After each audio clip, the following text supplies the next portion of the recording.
Ladies, and I don't know whether, and few occasional but welcome gentlemen, welcome to New York University, Casa Italiana, Zerilli-Marimò. We are very happy and proud to be part of PEN again with this very special event.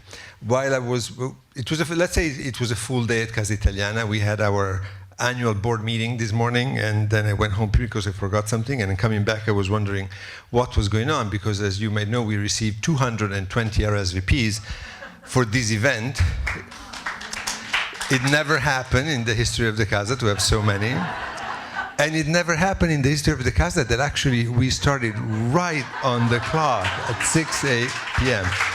So it's an historical event for more than one reason, and while I was walking back, I was trying desperately to get in touch with my collaborators, and none of them were replying. I said, oh my God, that's going to be a mob scene, they've been killed, or something like that. But I found a very nice tweet by Elena Sichel. Is she here? She's here. Ciao, Elena. And Elena wrote, #Ferrante fever is burning at Casa Italiana NYU. An eager, womanly mob awaits.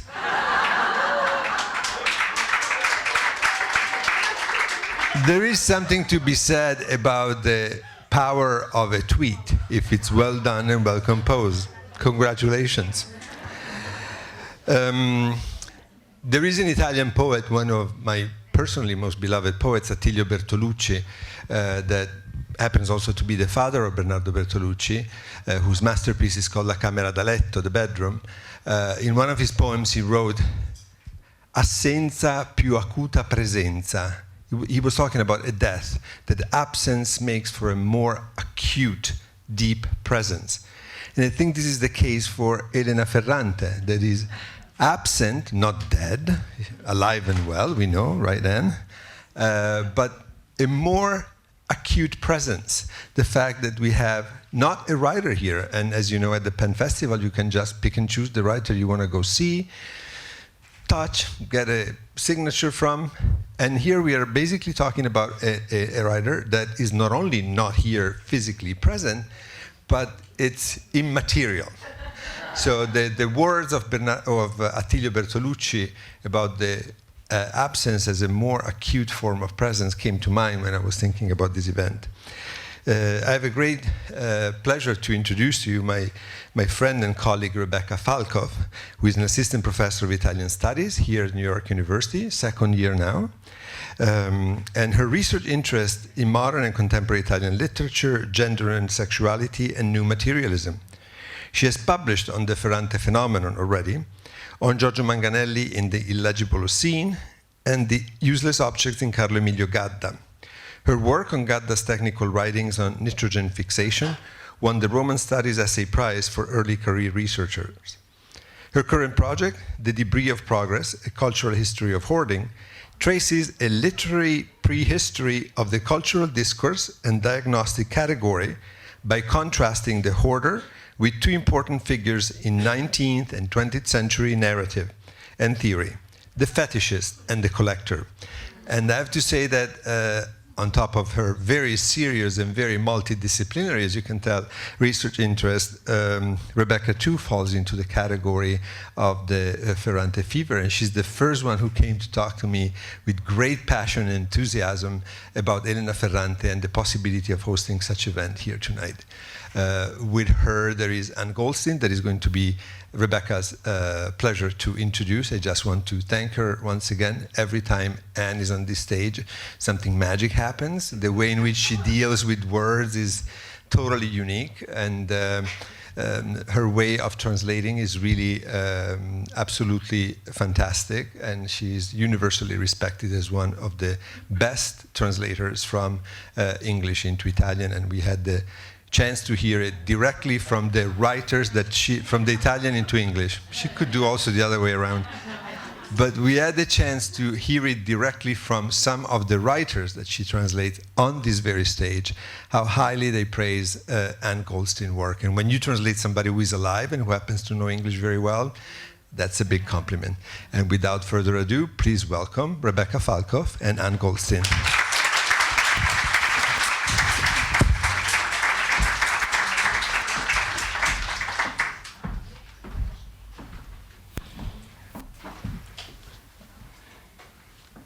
Thank you, Stefano, and thank you all for coming this evening. It's a great honor to participate in the PEN World Voices Festival, and I'm very happy that we're celebrating the works of Elena Ferrante here at the Casa Italiana, because it's been such a joy to see the interest in contemporary Italian history and culture awakened by Ferrante fever. Oh, sure. The turnout this evening attests to the extraordinary power of Ferrante's novels and the rare and visceral passion they inspire in readers. And I think it's a very complex and even unbearable passion. In her first novels, Troubling Love, The Days of Abandonment, and The Lost Daughter, Ferrante writes of complicatedly bad sex, of gratuitous acts of cruelty, of irritation and envy, disgust and rage, enlivening us with the urgency of ugly and opaque emotions. In the Neapolitan novels, Ferrante's characters enter more explicitly into the stage of Italian cultural history as the neighborhood alliances and betrayals, beatings and couplings parallel the polarized political landscape of post-war Italy with its famously tumultuous stasis. It's a stasis that seems to prevail over the lives of the narrator, Elena Greco, and her brilliant friend, Lila, and their neighborhood, so that even those who would leave seem in some way or another to stay. The novels themselves seem suspended between the specificity of the Italian setting and literary tradition and the overwhelming success abroad, particularly in the United States, Scandinavia, and Spain.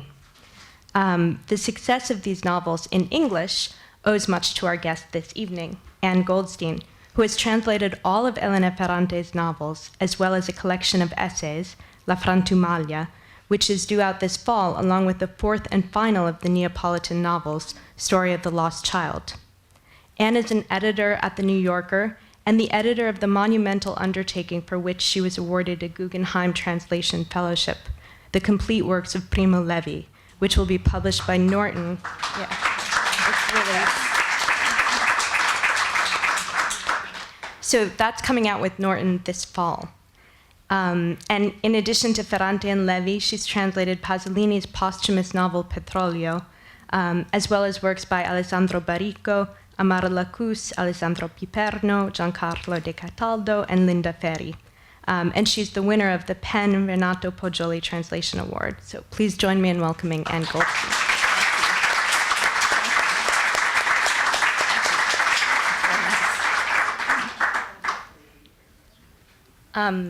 I wanted to begin by asking you a question about your style as a translator, because in an interview with Michael Reynolds, I heard you say that you're a very literal translator, and so I wonder if you had any examples of times when a concern with the literal took precedent over semantic or poetic concerns. I don't know if I can exactly answer that, but I will talk about my style as a translator. I think it is pretty literal. I hope not too literal. It's, as I say, it's a little hard to give an actual example of what Rebecca just mentioned, because I don't think it's a conscious decision exactly. I think that it's what seems right at the moment, and I tend to make a more literal choice, I think. To some extent, I think this might be the product of being a copy editor or an editor dealing with words, phrases, sentences, paragraphs. My day job is to make writers sound or express themselves as well as they can, to be themselves. And I think that that's really a similar job as a translator, is to make the writer be him or herself. I mean, that sounds a little vague, but I think you know what I mean. So that's really, it's a kind of a similar process. I mean, of course you have to make more interpretive choices. And you have to decide, I mean, the level of words, you have to decide which meaning of, I mean, a word in Italian may have several meanings. It may have, a word may have different connotations, many connotations. It's almost impossible to find a word that's equivalent in English that has the same or even similar connotation. So you have to decide, I mean, really almost sometimes on a word-by-word basis, what is the meaning, what is the most prominent meaning of that word? I don't know, shall I give some, I could give some examples, or I could give this other example. Sorry. I was wondering about some specific word choices, times where you left an Italian word in the text, like stradone, or whether, you know, were there any specific words that you dealt with in an exceptional way? I do find that sometimes leaving, if there's a word that's very hard to,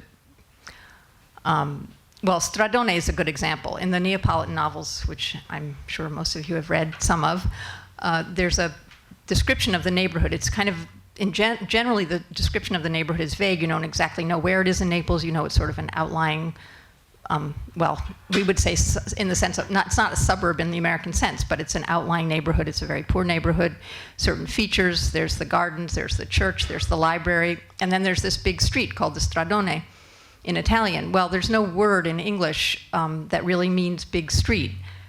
Some of my, I mean, I considered things like big street, large street, wide street, avenue, boulevard. None of those seem to have quite the right connotation. And so in this case, I decided to leave it as stradone. This is sort of the counter example of the other word that Rebecca actually mentioned, and which was one I had given some thought to, was rione, which is the word for the neighborhood. She refers constantly to the neighborhood, well, the rione in the Italian. And actually, by the time I got to the fourth book, I began to wonder if I'd made the wrong decision, if I maybe should have used the street and the rione, because, I mean, but they're both words that are sort of very particular and that there isn't really a good equivalent. So at the moment, I made that choice and I stuck with it. What about smarginatura and the disappearing margins? That seems like or dissolving margins, right? Well, yeah. Well, I think in the end it's dissolving margins, although I have to make sure it's the same in all the books. I mean, I don't mean that as a joke, but I mean because it's a difficult concept, and you might, oddly, in one context, I mean, it always refers to the same thing, but somehow in a different situation, you might find that you wanted a different word. I mean, it will be the same, but I actually had a sentence. This was to show you the process of. It happens to include smarginatura. Wait, where did I put it? Sorry. Here, would you like to? Why don't you read it in Italian? Ok. Il 31 dicembre del 1958 Lilla ebbe il suo primo episodio di smarginatura. Il termine non è mio, lo ha sempre utilizzato lei, forzando il significato comune della parola. Diceva, in quelle occasioni si dissolvevano all'improvviso i margini delle persone e delle cose. So my first attempt at this, I'm going to just take you through the attempts. Well, first I should say about smarginatura, it's, I believe it's a printing term. It has to do with the margins, with marginatura is the margins of the page, and the S makes it negative, so it has to do with cutting off the margins. But it's very unusual in the context in which she uses it, which is it's Lila talking about how things dissolve into, things lose their margins, or their boundaries, or their outlines, giving you a hint of, of the difficulty. So the first version of this was on December 31st of 1958. Lila had her first episode of, and the first thing I wrote was the most literal translation, which was trimming the edges. The term isn't mine. The sentences go on, the passage goes on. She always used it, straining the common or ordinary meaning of the word, that is the printing meaning. She said that on those occasions, the edges of people and things suddenly dissolved. So obviously I wasn't gonna leave it as trimming the edges, but I just wanted myself to know what I was talking about, or what she was coming from, I guess you could say. So my second version, I don't have to read you the whole sentences, but I said, had her first episode of losing the edges, dissolving the margins. And then the third version, I think I had her first episode of dissolving boundaries. The term isn't mine, she always used it. And then I said to myself, how possibly, or I said to somebody, maybe myself, maybe my brilliant friend, straining the common usage of the word. Well, of course, in English, it wasn't really going to work too well.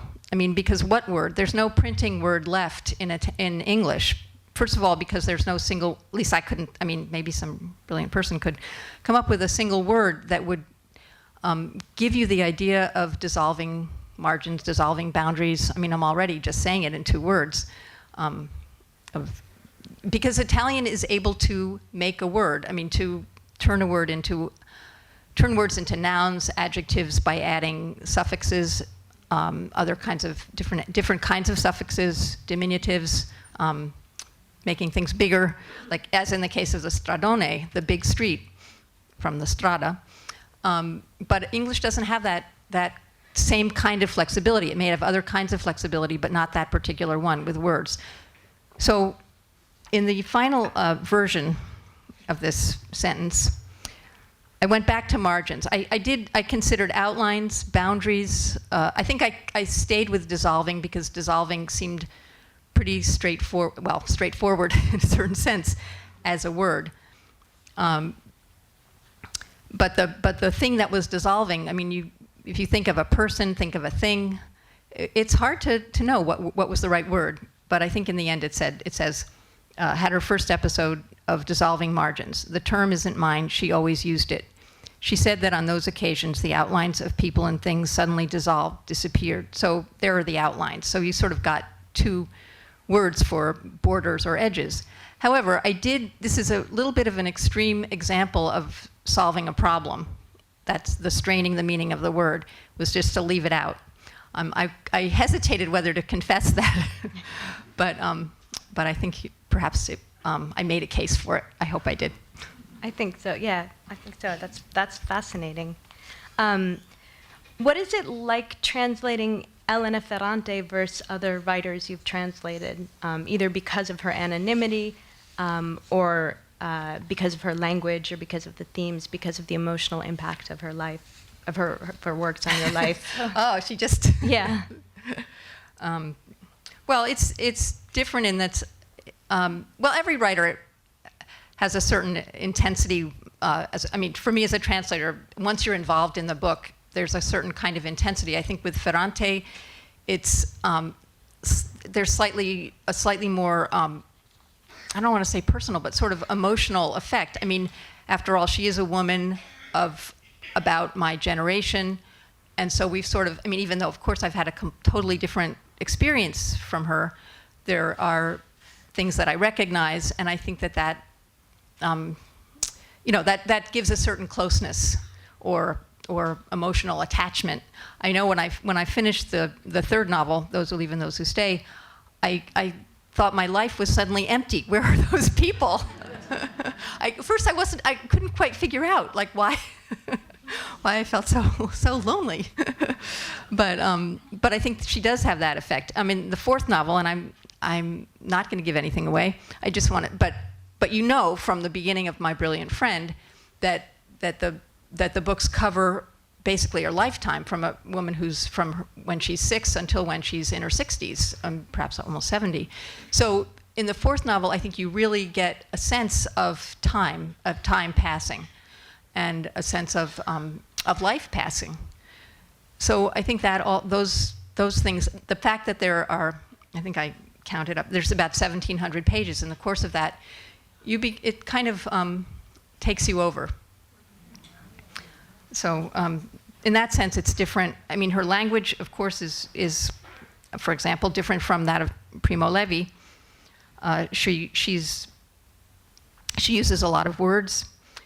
Not in a redundant way, but because she's always trying to get to the truth of some emotion. Like in a sentence, I guess I don't have a good example of it here, but she's either getting to the truth of an emotion by adding on to to the original part of the sentence. And sometimes she's just trying to take you through an action or a series of actions in a hurry.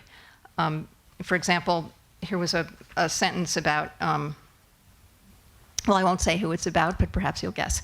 But when we were alone, he made me a speech, anxious in tone and passionate in content, whose sense was that I should trust him, that although our situation was complicated, we would surely untangle it. That to do so, however, we had to go home. We couldn't flee from Montpellier to Paris and then to who knows what other city. We had to confront our spouses and begin our life together.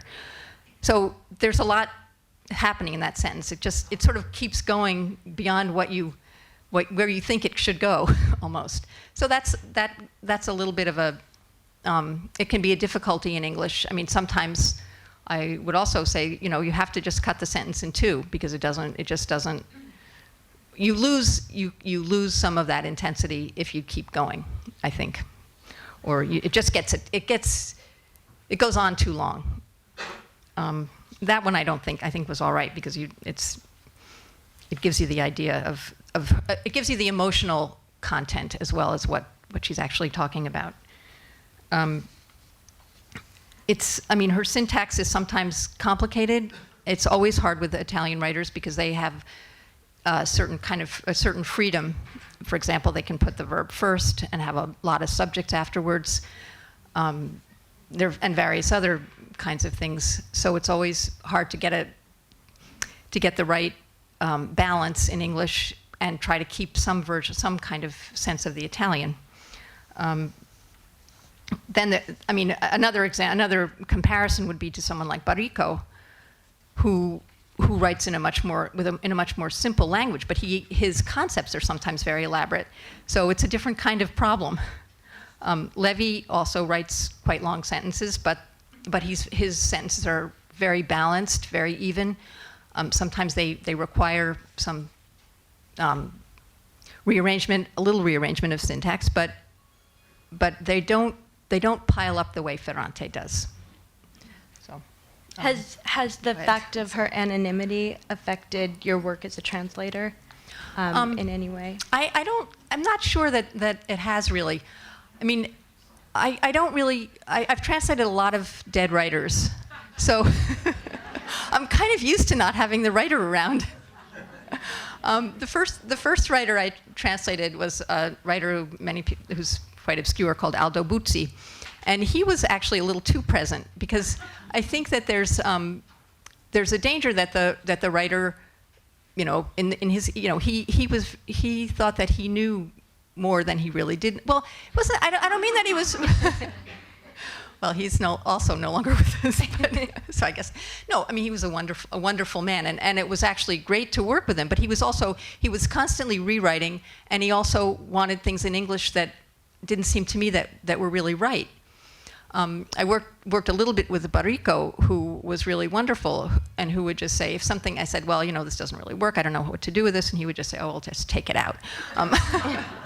So I think I am kind of used to mostly not working with the writer. And, the anonymity has affected me just in the sense that I think I kind of sometimes forget that she's anonymous.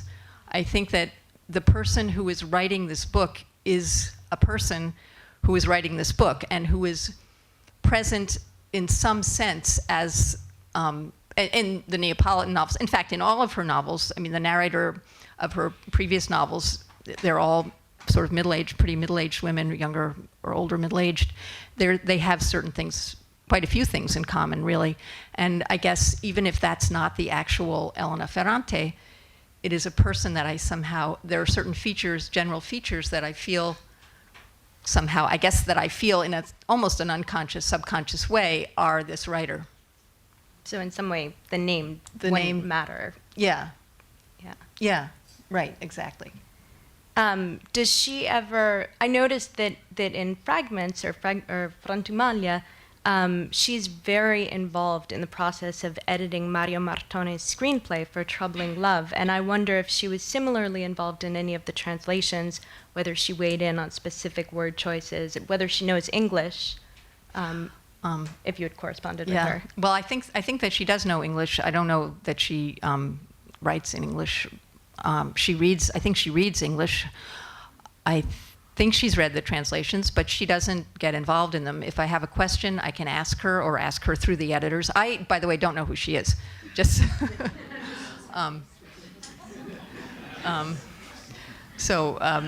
but I have corresponded mostly through the editors, but sometimes directly with her. If I have a question about a word or a phrase or the meaning of something, I can ask her, and she's very generous, I would say, with answering questions.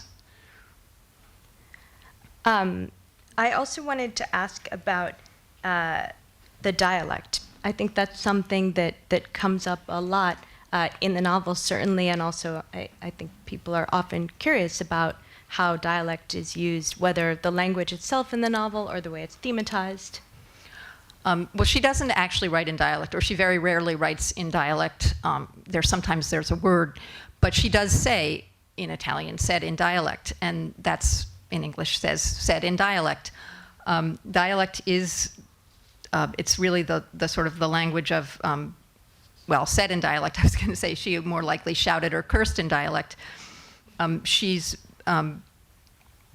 It's the language of the neighborhood, obviously. It's the language of families, of children, of anger, and of intimacy.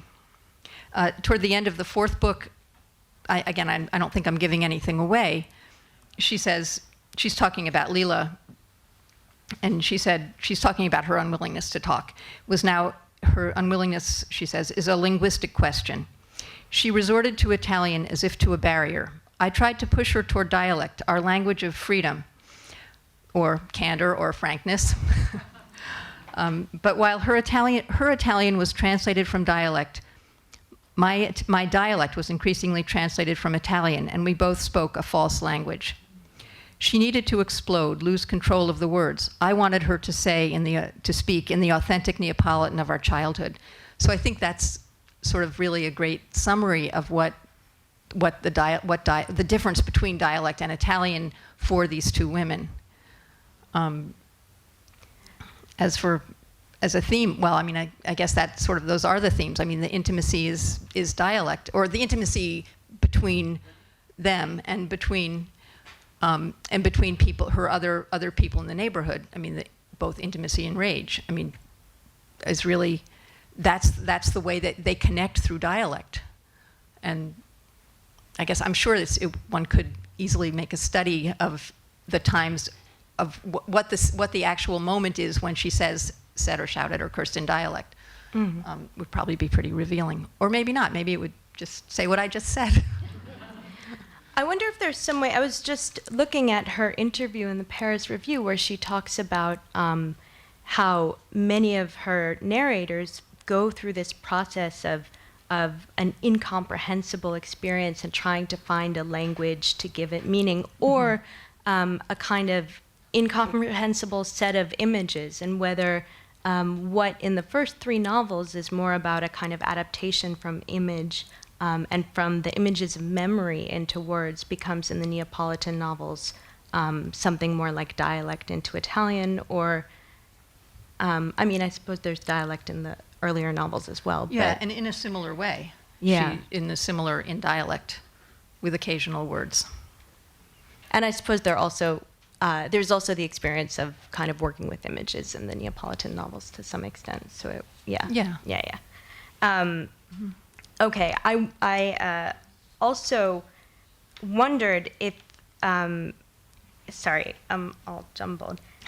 Okay, maybe I guess we don't really need to talk more about the rumors about her identity.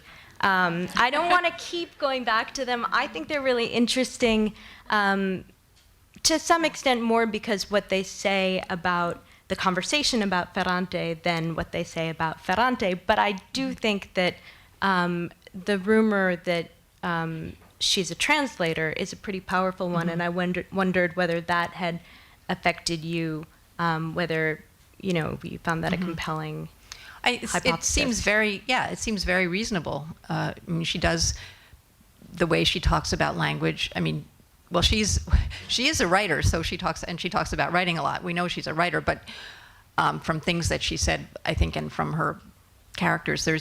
Most of them have some kind of literary job of some sort, and translation would make sense because of the her attention to language. And I could imagine that a person who's a translator and who wanted to write might feel that she needed a different persona in some way. But yeah, I mean, it does make a lot of sense that she would be a translator. Okay. And obviously between Italian and the back and forth between Italian and dialect. Yeah. Yeah. Okay. And it does go to the class thing. I mean, her husband is these intellectuals, these northern Italian intellectuals speak a different language, don't want to accept her. I mean, that's also a different kind of. I mean, she does try to translate herself into being a different kind of person, a northern Italian intellectual. I mean, she eventually realizes that she's not, although she has many of the trappings of that. She gains many of the. She talks a lot about taste, learning how to dress, how to use makeup, how to have good taste from her mother-in-law. I mean, and so that's also a kind of, I think, place where you could see translation happening. Do you think that there's the mother-in-law says something pretty devastating to her, and I don't think this is giving anything away, but in the fourth book, she essentially says, "You're from Naples, you'll always be from Naples, you can't be trusted." And I was wondering whether you think that I mean, I kept sort of thinking about the mother's words, and there does seem to be this really powerful fatalism to the Neapolitan novels. Do you think that somehow we get away from that, or at the end? Well, I guess we can't say that. No. Yeah. But no, we can't say that, can so. we? But do you think would you characterize the novels as sort of a deeply fatalistic, or not entirely, or? Actually, I think they are pretty fatalistic. Yeah, I mean, it does. As I said before, I mean, it doesn't give anything away, because from the frame that it's covering a whole life, and life is kind of fatalistic. It's kind of fatal, and I think that because it's a very and it is a very violent. The culture of the neighborhood of the Rione is very violent, and I don't think that that's never gone, really, I think, from the novels. I mean, there's always that sense. But maybe we could meet again after you've all read the fourth novel and see what you think. Sorry about that. Do you have a favorite of her novels? I don't really. I mean, I'm very attached to The Days of Abandonment, because it was the first novel that I translated, and the first novel of hers that I read, and the first that I translated. But I do love the Neapolitan novels. I think My Brilliant Friend is really a wonderful novel, even just by itself. Mm-hmm. But I also think that the sweep of the four novels is amazing and powerful. I mean, it's just it's a world. I mean, I guess that sounds a little banal, but with all the characters are so they're vivid.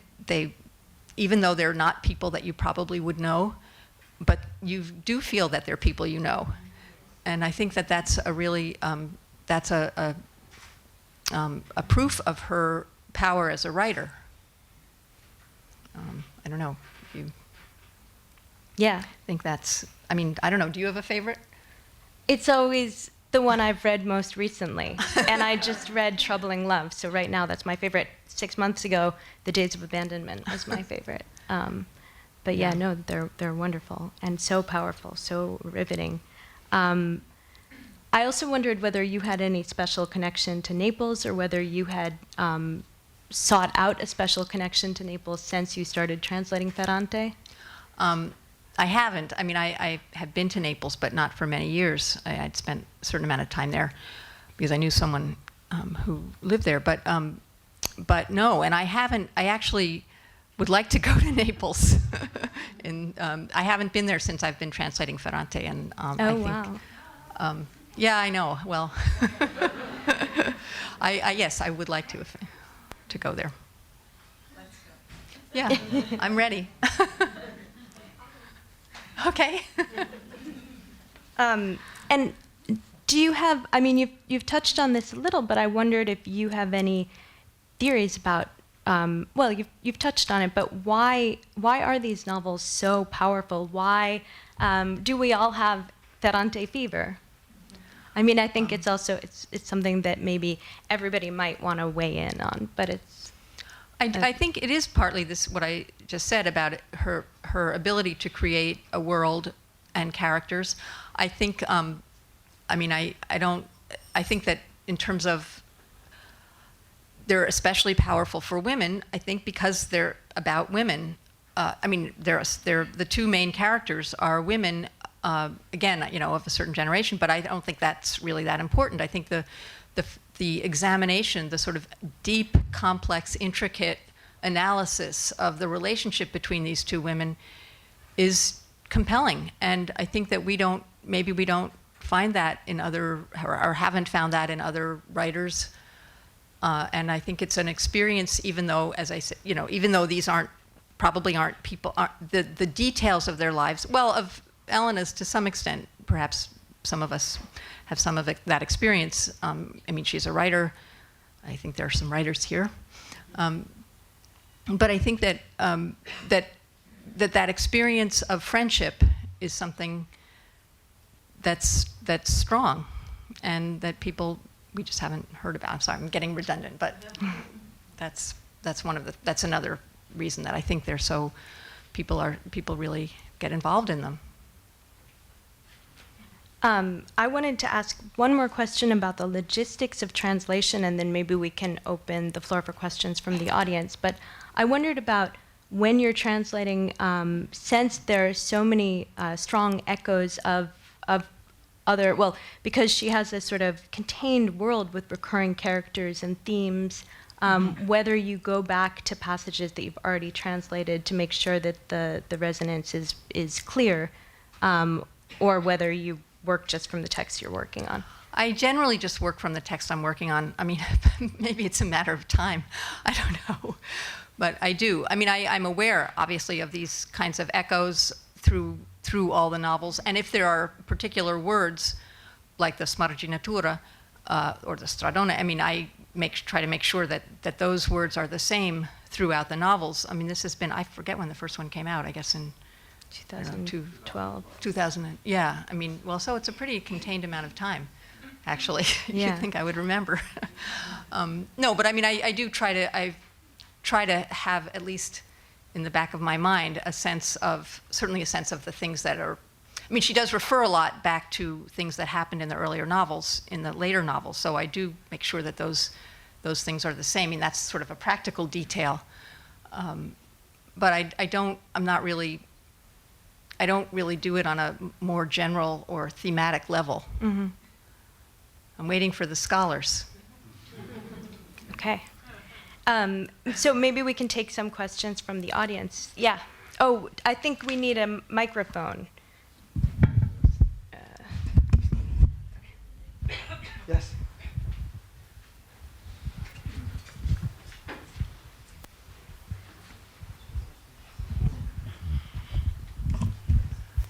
There's not a humorous tone. It just sounds a little humorous, but I mean it most seriously. It's like a woman going to a male gynecologist. He gets his questions secondhand. He doesn't get it. In reading this book about the friendship between two women, she nails it. You know, it's clearly identified about how to describe that special relationship between two women. And I just thought it was a remarkable book following through on that. Yeah, I think that's right.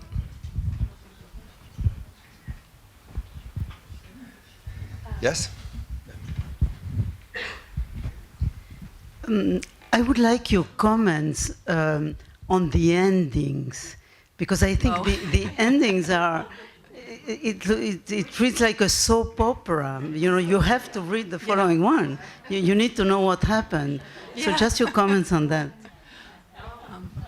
Well, I think that she says in the Paris Review interview, she talks about how she, in order to get people to read, she will use every device available to her, and I think that's one of her most powerful ones. She's, I mean, not just the. I mean, it's true. The end of each book is really a cliffhanger, but even often the end of a chapter is a cliffhanger. If you allow a male interjection in this, I have not only a question, but also the answer is going to come from a man. He's right there with Michael Reynolds of Europa Editions, that is responsible for the publication of the Elena Ferrante books in this country. So I was very interested in knowing, when you started publishing Ferrante's books here, whether you expected this kind of success, and also if you would please give us some numbers that, for a change, are very encouraging for Italian literature abroad. Michael. Thank you, Stefano. I'm standing in the wrong spot. So Elena Ferrante was the first author that we ever published with Europa Editions. So the company, in some sense, was founded with the idea of publishing Elena Ferrante. And we have always believed in her, absolutely. That's not the same as expecting the kind of success that we have had with the Neapolitan novels.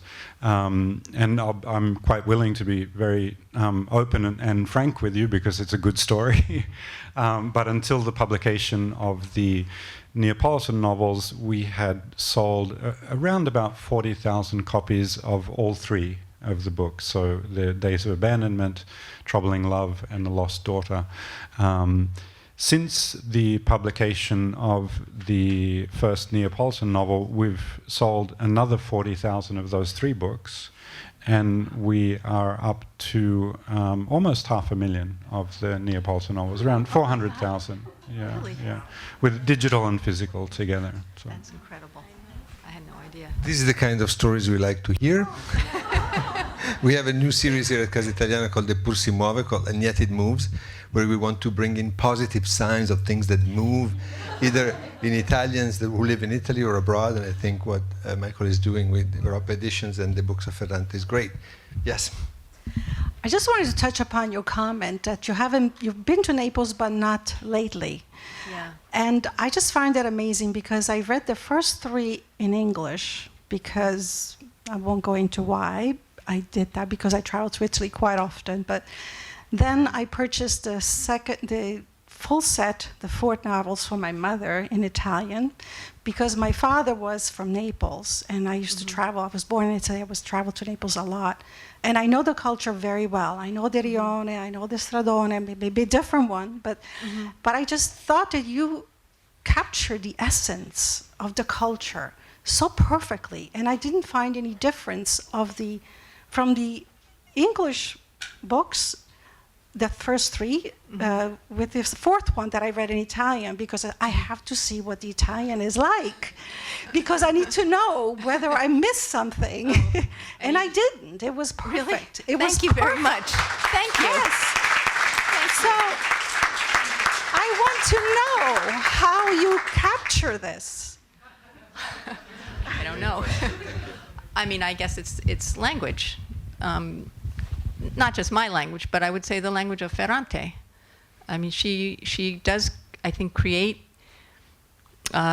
she creates the place in a way that's really amazing, and I'm glad that I was able to recreate it in English. Well, just to follow up on that question, how do you know Italian well enough to be able to make that translation?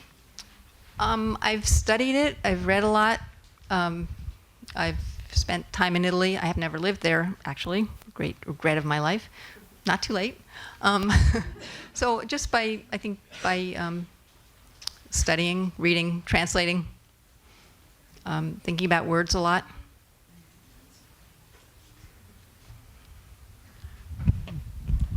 This was not my question, but Anne also started reading Italian, reading Dante. Wasn't that true? Yes. Yes. Anyway, I was hoping that Professor Albertini would have left because I was interested in the fact that I never thought of it as a woman's novel. It was like a Greek tragedy for everybody. Yeah. But I fear that only women are reading it. I don't think that's true, actually. That's what I want to know. No, Michael. has numbers about this? Oh, it's true. I mean, the overwhelming number of readers in this country are women. So the overwhelming number of readers for any work of literary fiction are going to be women. But there is a significant number of male readers who are suffering terribly. And the amazing thing is that always shocks me is that they and many other people representing other demographics come up to me and say, she's writing for me. Everything that she says is like she's writing at me. This is true for men, for women, for younger women, older men. Yeah, it's quite extraordinary. So great thanks to Anne and to Elena. Thank you. Great question and great answer. Yes. Thank you. When I bought the first book and discovered that the name of one of the characters was the same name as my mother, I had to read it. And then I couldn't stop. It became an obsession. I'm really embarrassed to tell you that. But I'm sorry that I didn't read the Paris Review article. I was wondering if you could tell me, why is Elena Ferrante anonymous?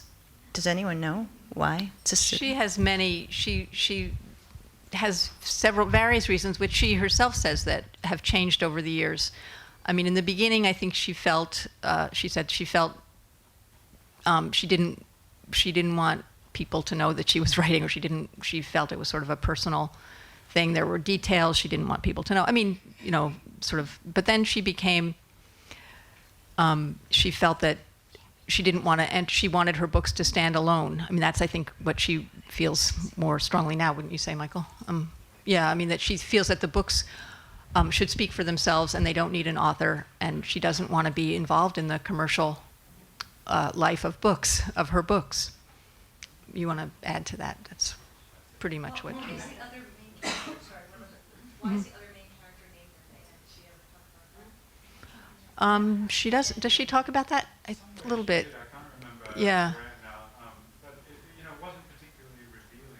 No. She said, I knew I was going to write 1,700 pages about this person, and the name came naturally to me because there were certain similarities, I suppose. And I think it might to do also with simply that she wanted to get out of the media circus that seems to surround contemporary Italian literature, that it's all about being on television and being interviewed and going to talk show and talking about everything but literature, because journalists call you up to ask you about nuclear power and things of this. She really wanted to be something else, and I think it was a very wise choice also because we're here talking about it. Yes. Well, just to go back to your comment, though, I think an author who's been around for a while could say that, but when you're publishing your first novel, I don't think that's the way you think. But the question I wanted to ask is, I've been told that these novels are more popular in the United States, or that Ferrante has a status in the United States that is greater than her status in Italy. And I was wondering, do you think that's true, and if so, why? Michael? That's your question. I think that's your question. Michael, why don't you go there? Just at the feet of the lady. So we'll keep some sort of hierarchy, but you're going to be called into discussion more and more. She has been, I mean, with the publication of the Neapolitan novels, her popularity and her fame has exploded internationally, and that's true also in Italy.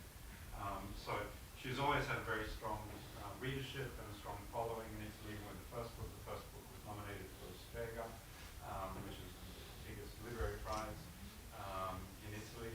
And with the publication of My Brilliant Friend in Italy, as happened here in the States, her popularity grew.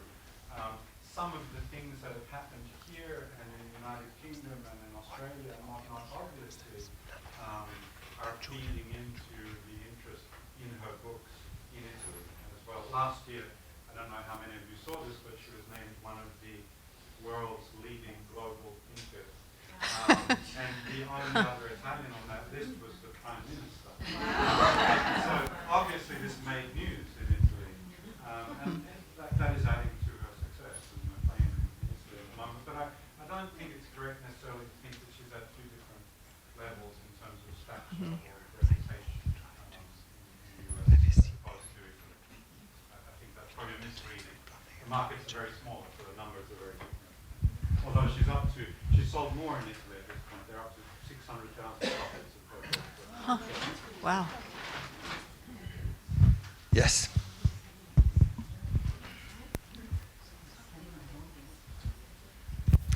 I want to go back to the this relationship between Lila and Lanu. She refers to it in the Paris Review interview as an oscillation. She's correcting what I suppose is a common misunderstanding, that they're doubles. But the more I thought about that, the more it intrigued me that when one is up and the other's down. And do you have any comment about that reverse of direction between the two of them? Well, I think that in a funny way, you could look at the titles and say, "My Brilliant Friend." Who is the brilliant friend? I mean, is it Elena who has this brilliant career, really a brilliant career? I mean, who those who leave and those who stay. Also, who's really left and who's really staying. I think it does go back and forth. I don't know. Do you want to comment on that a little more? I think that is. Here. I think so, and I think that also Lila is.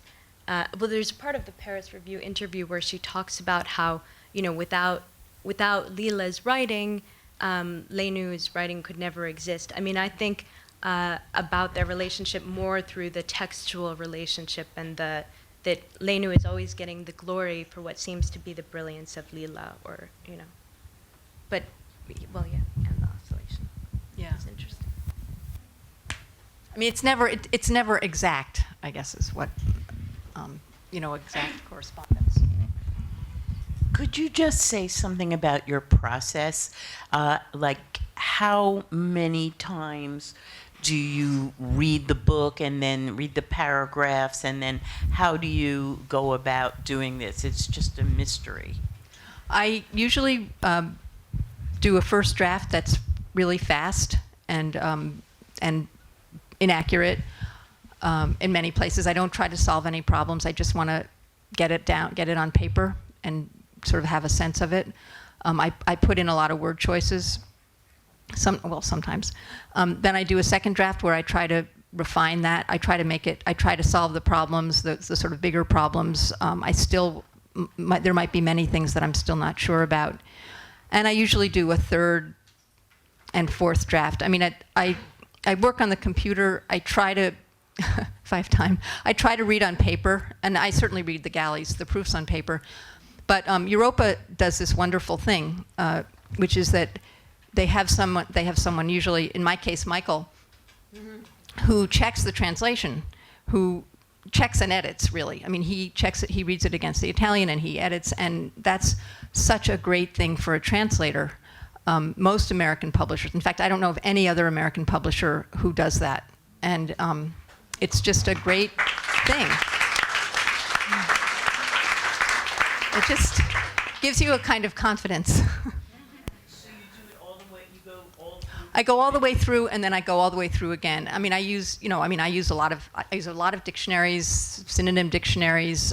The internet is a great resource.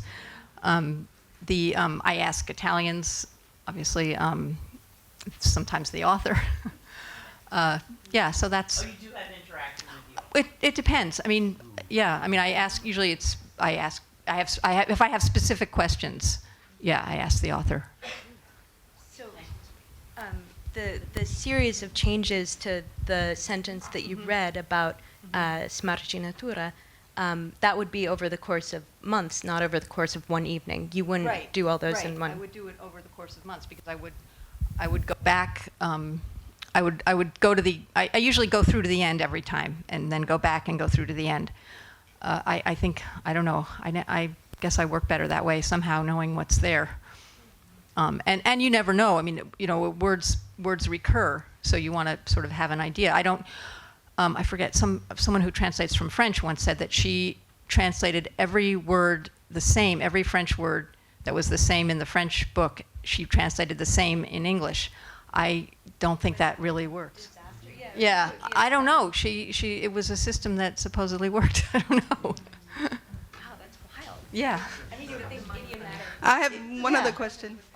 Yeah. Going back to the idea of dialect, which I found really interesting in the book and very frustrating that there was no example of dialect. You know, if you write a British novel, you hear a Cockney dialect, and it's written in the text. If you write a Southern novel, you hear a Southern dialect. It's written in the text. But what does a Neapolitan dialect sound like? Does anybody here speak a Neapolitan dialect? I would really just like to hear it.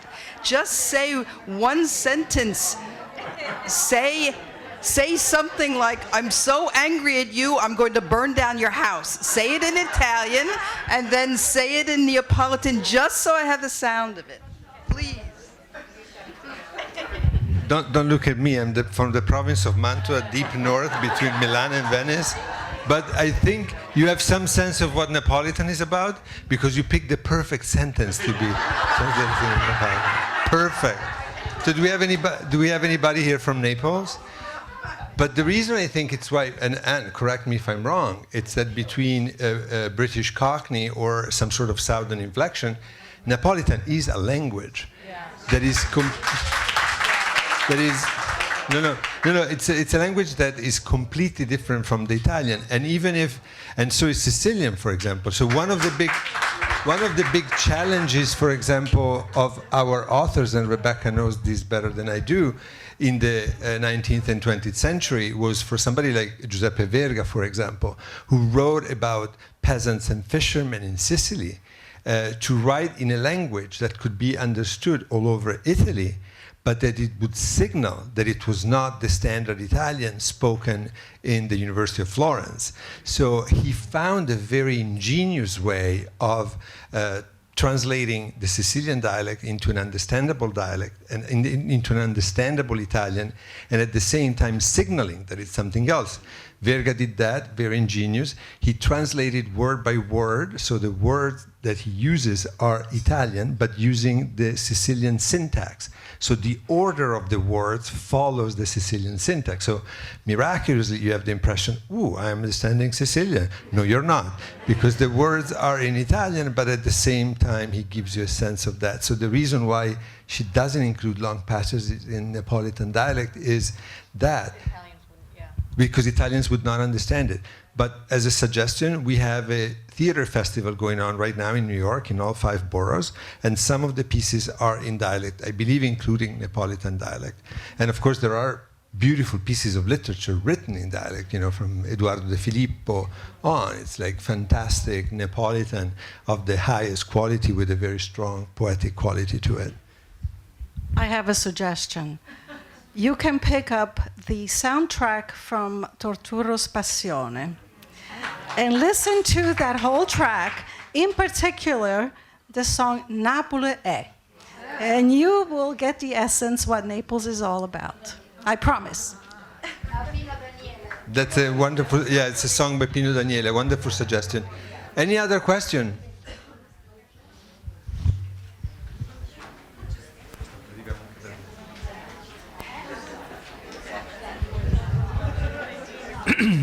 As a translator, I just had a question about your encountering the northern writers versus the southern writers. Can you make some kind of statement? Not really. I mean, is anyone any easier? Is a northern writer? No. I guess I've mostly translated northern writers, actually, if I think about it. But no, I mean, I think each writer is his or her own case. Or person or writer. Yes, a question both for Rebecca and Anne. Don't you think that the narrator of Elena Ferrante's novels tends to use the so-called Neapolitan dialect as her own idiolect, using Roland Barthes terms? In other words, what she uses, like many times Italian writers do from the 90s onward, it's not really a dialect. If you take the example of Andrea Camilleri, it's not really a Sicilian dialect. It's an invented language that he juxtaposes or counterposes to standard Italian, but it's all about what he he coincides with the narrator, he wants to say. I tend to think that that's what Ferrante does, because if you look at the actual Neapolitan dialect and the words that her narrator uses in her novels, not only in the tetralogy, but also the first three ones, you see a clear difference in the purpose of putting those words there, which is not about to recreate a general Neapolitan experience, but it is a language of struggle, because it expresses the struggle about her identity. I don't know. And also about the notion of friendship, I would like to ask you this other question. Don't you think that the relationship between the two friends in all the four novels tends to express the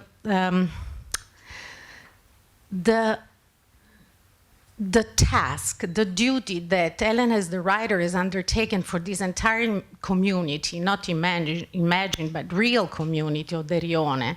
And she can express what they feel because she writes. And Lila, if you take it not on a literal level, but on a metaphorical level, also expresses the entire contingent of women, starting from the mother of Delia in Trouble in Love, all the way to the women of the tetralogy. So she feels, and I don't want to give away but those who stay and those who leave and those who stay, I mean, we see a change in Elena at the end of the tetralogy. So I wanted to know from you if, in a way, you think that Elena has resolved this conflict with her motherland Rione or not.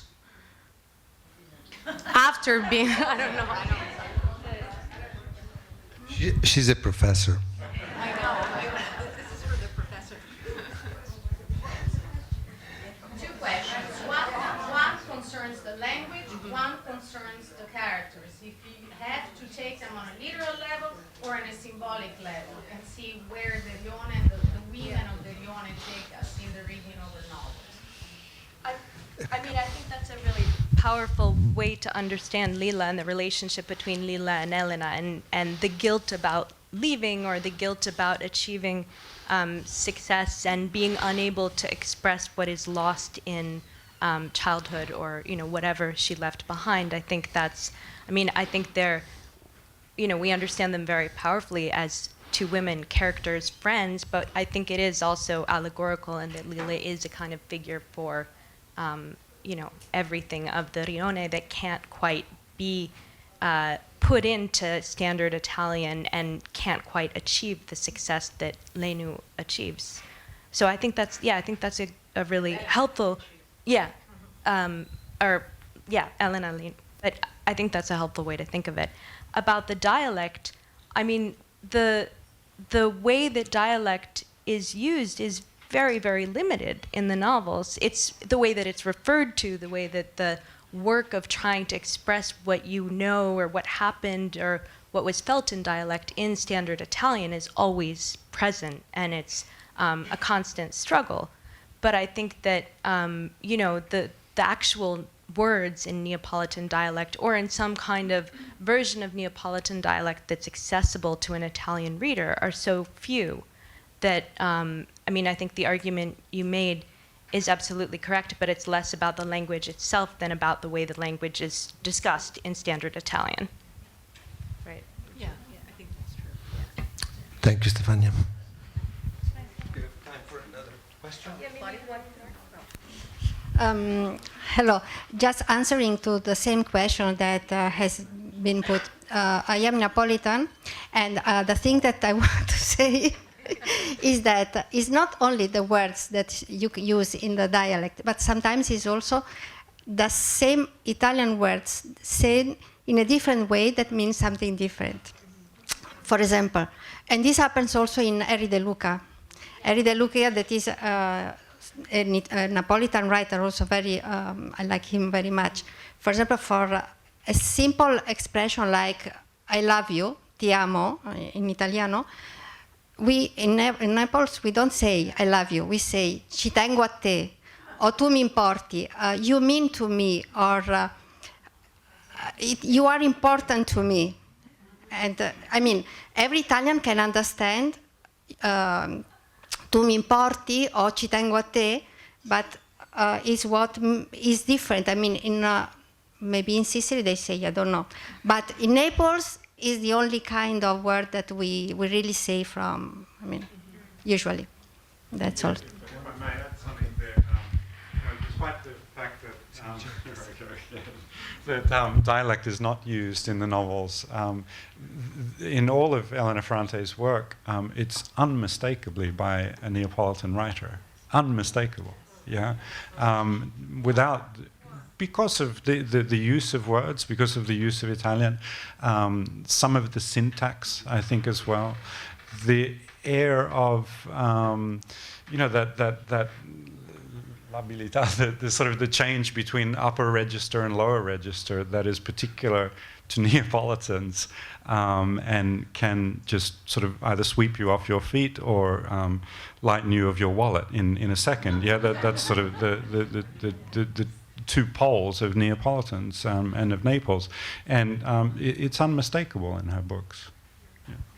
There's also one. Do you have something to add? There's also a long tradition in Italian literature of people, getting the dialect right and being from another city, like Manzoni or Gadda, or. So one last question here. I mean, certainly, it does seem that she's from Naples, but. My sense is that there's a very strong visceral experience. It's not, and you feel that in place, in the writing, and she also goes beyond, for me, where many people dare to go beyond. And she goes to places, and I think that's why her work is so powerful, because she touches places in a way that's so direct. And I just want to say to Anne that I feel your wonderful translation is like fluid, and it really reaches me.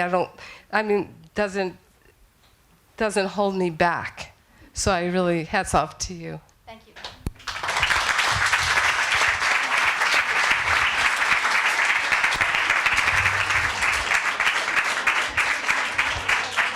And this is all the time we have left for tonight. I would like to thank my colleague Rebecca Falkoff for organizing this incredibly stimulating panel.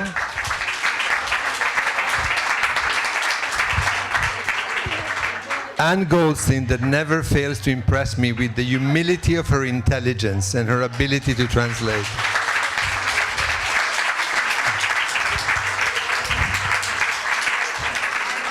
And Michael Reynolds, who is the one who brings Elena Ferrante to the US. Thank you.